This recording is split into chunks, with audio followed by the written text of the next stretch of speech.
સુરત જિલ્લામાં ધોધમાર વરસાદથી જનજીવન ખોરવાયું છે। એમએલએ કુમાર કાનાણી અસરગ્રસ્ત લોકોની વહારે આવ્યા છે। ધારાસભ્ય કુમાર કાનાણી લોકોની મદદે પહોંચ્યા। કાપુત્રા વિસ્તારમાં આવેલ આવાસમાં ફૂડ પેકેટ વિતરણ કરાયું। બાપા સીતારામ મંદિરમાંથી ગંદકી પણ સાફ કરાવી હતી અને લોકોને ફૂડ પેકેટ આપ્યા હતા। પાણી ભરાયેલ વિસ્તારમાં પાણી નિકાલ પણ કરાવવામાં આવ્યું હતું।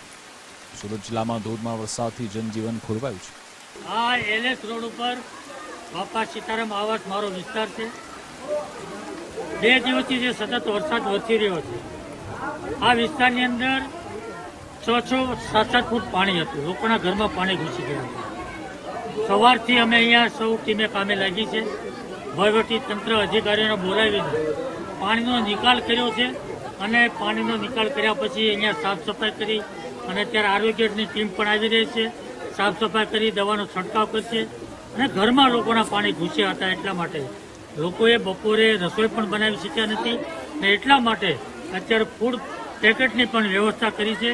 અત્યારે બધાને ફૂડ પેકેટ આપીશું અને બધા લોકો એ ફૂડ પેકેટ નો આરોગશે અને આજે જે કંઈ પાણીનો ભરાવો થયો હતો એ તમામ પ્રકારનો નિકાલ કરી અને વ્યવસ્થિત વ્યવસ્થા